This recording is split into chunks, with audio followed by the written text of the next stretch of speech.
Hey, salut tout le monde, j'espère que vous allez bien, j'espère que vous êtes en forme. Aujourd'hui, j'ai décidé de vous présenter des très simples, des cartes graphiques AMD. D'ailleurs, je vous ai fait une vidéo il n'y a pas si longtemps que ça sur les cartes graphiques Nvidia que j'ai fait pour cette année qui va vous, je pense qu'il va vous plaire et qui d'un côté va aussi pouvoir vous permettre de les installer, etc. Donc si vous êtes quelqu'un qui adore Nvidia, allez voir la vidéo sur Nvidia. Je vous présente 3 cartes graphiques. Là, je vais vous présenter 3 cartes graphiques de chez AMD. Alors pourquoi du AMD? En vrai, AMD c'est aussi très bien. Et c'est aussi moins cher avec de très bonnes performances, voire même aussi équivalent qu'une 4090 ou une 4080. Certes, il y a des différences sur certains aspects, sur certains jeux, sur certains montages vidéo aussi, parce qu'elles sont beaucoup aussi utilisées pour le montage vidéo, mais pas que. Voilà, je les trouve en vrai, clairement AMD se bat très bien, surtout avec les 7900 et les 7900 XT, les XTX et les XT exactement. Au niveau de ces cartes graphiques là qui viennent tout juste de sortir, qui sont haut de gamme, mais qui reste un prix super raisonnable, à moins de 1000 euros, hein, clairement. Donc, entre, ouais, ou un peu plus de 1000 euros. Alors qu'une 4090, vous allez plus la retrouver à 1800, 2200 euros. Voilà, entre ces eaux-là. Certes, c'est une carte graphique très puissante, mais en soi, une 7900 XTX pourra peut-être très bien faire l'affaire aussi pour la suite au niveau des jeux vidéo, etc. Ce que vous allez faire tourner. C'est une très bonne carte graphique et qui fait vraiment le taf. Vraiment, clairement, vous allez voir. Je vais vous présenter un petit peu tout ça. C'est clairement les meilleurs, avec un prix forcément aussi dessus. Je vous dirai un petit peu le prix et ce que j'en pense aussi. Donc je vais vous faire quelque chose d'assez détaillé. N'hésite pas, le pouce bleu, l'abonnement, ça fait toujours plaisir. Et clairement, n'hésite pas à me dire en commentaire si t'as kiffé, etc. Un petit peu ce genre de vidéo. J'espère que ça vous plaît. Et puis on est parti pour le premier. Donc c'est la marque Radeon, donc la RX 7900 XT. Alors oui, c'est une carte graphique vous allez pouvoir retrouver à peu près sur le marché. Actuellement, moi, elle est à 1100, 1200 euros. Voilà. Au niveau de son prix, ce qui reste ultra correct. Alors, elle risque peut-être d'augmenter en fonction de si elle est disponible ou plus ou moins disponible, si elle est vraiment beaucoup achetée, etc. Mais c'est une carte graphique, clairement, vous n'allez pas être déçu et qui va faire vraiment tourner les jeux sans aucun problème. Et en plus de ça, alors, au niveau, au niveau des tests, ce que j'ai pu voir, d'ailleurs, je vous mettrai quelques benchmarks.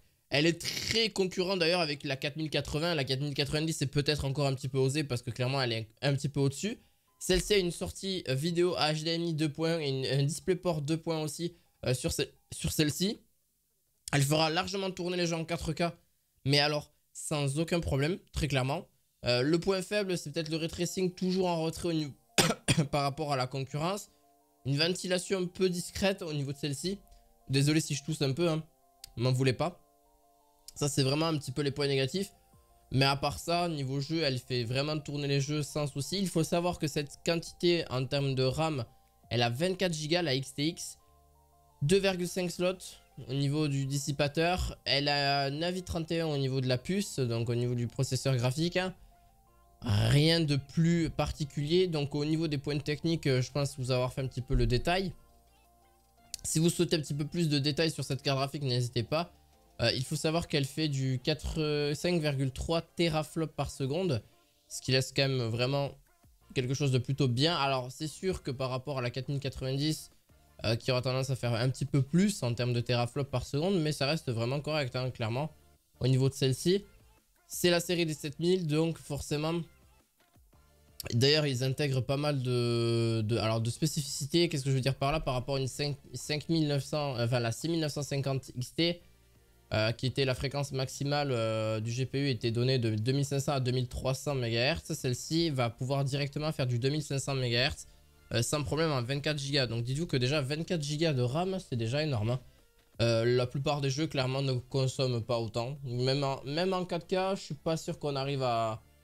On arrive peut-être à les pousser à 10 Go, 11 Go, mais clairement même 16 Go de RAM, hein, clairement c'est très compliqué. Même pour des très gros jeux, même poussés au maximum. Peut-être Cyberpunk à la rigueur, mais clairement sinon on n'arrive pas à pousser autant. D'ailleurs il faudra les brancher, vous avez 2 connecteurs de PCI de 8 broches sur celle-ci. Ce qui reste même assez bluffant parce que même pour d'autres cartes graphiques que j'ai pu voir, il fallait beaucoup plus que ça. Des fois plus de... D'ailleurs elle consomme que 355 watts, ce qui reste une enveloppe énergétique plutôt au maximum assez sympa. C'est pas énorme non, non plus, c'est sûr ça consomme. Mais c'est pas... Pardon, excusez-moi. Mais c'est pas une... Mais c'est pas énormissime non plus. Voilà, au niveau de son benchmark en termes de nuisance sonore, on est sur quelque chose de vraiment relativement bas, hein, il faut le dire. Au niveau, quand elle est en jeu, elle va consommer 42,6 décibels. C'est pas la plus forte non plus, elle reste dans les quotas par rapport aux autres. Elle reste bruyante clairement, mais elle reste quand même correcte. La 4090, ça fait 40 décibels,5 exactement. En repos, bah, clairement, c'est pas non plus les meilleurs, mais on est sur du 31,5 décibels, même par rapport à une 2080 Ti ou une 3080 Ti ou une 3090. On est à peu près tous pareils. C'est vraiment quand vraiment elle commence à être en jeu que ça commence un petit peu à consommer. Mais voilà, en jeu, je pense que c'est ce qui vous intéresse le plus. En jeu, on est sur des performances beaucoup plus élevées, hein, clairement au niveau de la 7900 XT par rapport à une 6900 XT par exemple. En 4K, donc en 4K juste sans le ray tracing. Donc sans le ray tracing, on est à 154 FPS en général, en termes d'indice ou en termes d'FPS comme vous préférez. Vous avez donc la 6900 XT qui est à seulement 103 FPS et la 7900 XT qui est à 132.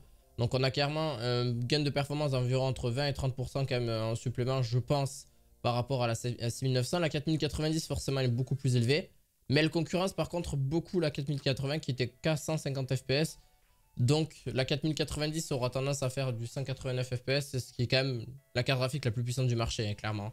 Mais la 4080 se bat très très bien quand même avec elle. Au niveau du ray tracing, pareil, on est sur 140 FPS et pour le ray tracing plus le DLSS, pour la 7900, ben, j'ai pas forcément de... Non, j'ai pas forcément plus de... Non, j'ai pas du tout de possibilité. Je le vois pas. Non, non, pas du tout. Je pensais avoir la fiche, mais non, non, j'ai rien dit. Voilà.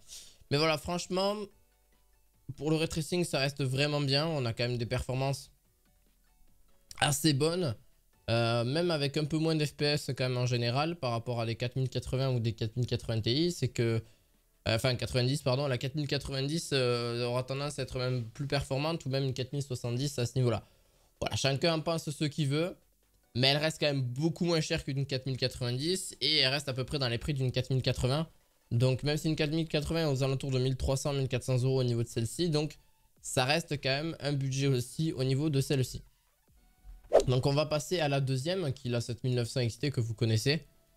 Parce que bah, c'est celle qui est juste en dessous de la XTX. Voilà exactement. Alors ils ont par contre au niveau du nom ils auraient pu faire aussi autre chose, hein. Celle-ci est clairement sous la barre des 1000 € ou clairement un petit peu... Voilà, soit 950 €, soit 1000 €, 1050 €. L'autre on est plus sur du 1200. Elle a exactement les mêmes spécificités que sauf que celle-ci je crois qu'elle n'a que 16 Go de VRAM. Mais elle est vraiment pareille par rapport à l'autre. Elle fera de la 4K sans problème.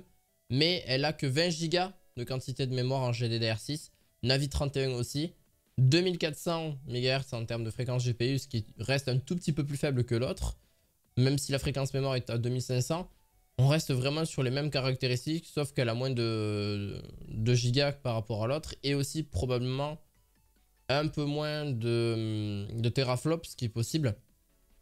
Mais sinon, ça reste exactement pratiquement la même, sauf qu'elle a quelques... Elle est vraiment juste un tout petit peu plus en dessous. Bon, pareil, HDMI 2.1, il y a aussi le DisplayPort en 2.A, enfin 2.1 aussi. Donc vous avez de quoi donner des idées aux fabricants de moniteurs pour ceux qui veulent voilà, un petit peu forcer un peu. Mais c'est vrai que là, on va arriver sur la 4K. Ça va être que des écrans 4K qui vont arriver clairement. Pourquoi? Parce que la 4K 120 Hz commence à être là, clairement. La 8K, bon, on arrivera, je pense, d'ici 3-5 ans, je pense, pour la 8K. Mais là, la 4K, elle commence à être vraiment généralisée partout. Et clairement, là, c'est vraiment... Il faut passer sur la 4K au niveau des écrans. C'est ce que je vous conseille d'ailleurs. Nuisance sonore, ben, on est quand même aussi sur quand même relativement bas. Même à peu près pareil, hein, 42,6 aussi. En repos, 31,5. La consommation, 315 watts par rapport à l'autre qui consommait 355 watts. Ce qui reste correct. Mais je pensais un petit peu plus bas, clairement. Parce que vu qu'elle est un petit peu... moins bonne, mais bon, voilà. Au niveau des performances en jeu, ben, comme on l'a vu tout à l'heure, c'est clairement... ben, voilà, c'est plus une 4070 hein, qu'à la TI, à laquelle elle va ressembler, clairement. Ou entre, voilà, entre un peu des deux. Elle est un peu plus performante qu'une 4070. Vraiment, elle se suit entre les deux. Par contre, la XTX, c'est vrai qu'elle suit plus une 4080. Que ce soit au niveau du ray tracing, d'une mode normale ou du DLSS. Voilà, c'est là où ça va suivre un petit peu. Mais sinon, clairement, c'est vraiment plus une 4070. Bah, en même temps, vu son prix, elle est un tout petit peu plus haut qu'une 4070 Ti. Et même les prix sont cohérents pour le coup. C'est que elle est plus puissante en termes de 4070 Ti. Donc elle est quand même plus puissante. Et elle est en dessous d'une 4080. Voilà, et la XTX, elle est vraiment au-dessus, forcément. Elle est voire en dessous et au-dessus d'une 4080 des fois. Sur certains aspects. Donc ça dépend sur certains programmes, certains jeux ou quoi. Donc ça, c'est à voir vraiment là-dessus. Mais voilà, je vous mettrai quelques benchmarks aussi affichés à l'écran. Au niveau de sinon, après, ça reste vraiment la même, quoi, clairement. Après, si vous souhaitez vraiment moins cher et vous n'avez pas forcément le budget pour ces cartes graphiques-là, il y a la 6900 XT que je trouve aussi très bien à l'heure actuelle. Beaucoup me diront que c'est pas forcément vraiment la meilleure carte. Bah, clairement, au niveau de chez AMD, pour moi, oui. La 6900 XT reste correcte. Ah oui, il y a la 6950 XT. Mais elle reste plus chère. Celle-ci est aux alentours de 800 €. J'ai très peu de points négatifs à lui dire, à part ça, l'activation du ray tracing qui impacte fortement les performances. Mais sinon, à part ça, tout est très bien. La ventilation est discrète. L'arrêt de la carte est très bien. Elle se fait vraiment au repos. Performance de la 4K, pareil en normal, qui est juste excellente. La sortie HDMI de points qui est aussi là. 16 Go de quantité de mémoire. Donc pareil, au niveau des fréquences, on va jusqu'à du 2000 MHz au niveau de celle-ci. Donc ce qui reste correct, hein, en soi.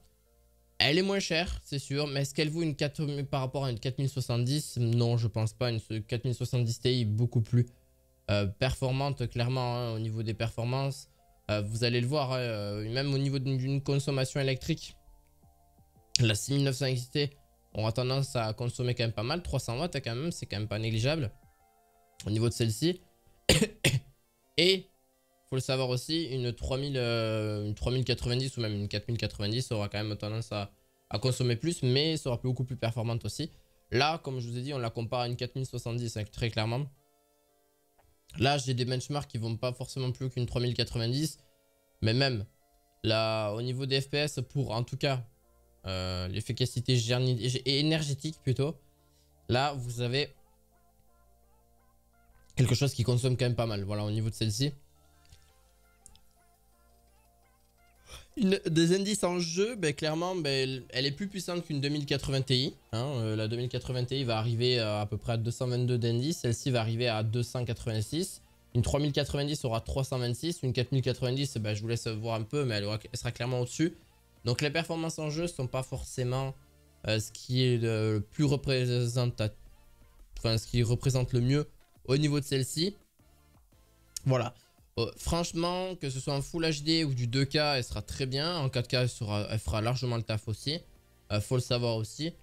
Mais n'allez pas forcément beaucoup plus haut que ça. Et puis en plus de ça, bon, vous aurez du 4K sans problème parce que ça reste encore une très bonne carte graphique à l'heure actuelle. Mais allez plutôt, je penserais plutôt, dans mon avis, d'aller pencher sur les 7900 XT si on parle vraiment que de AMD.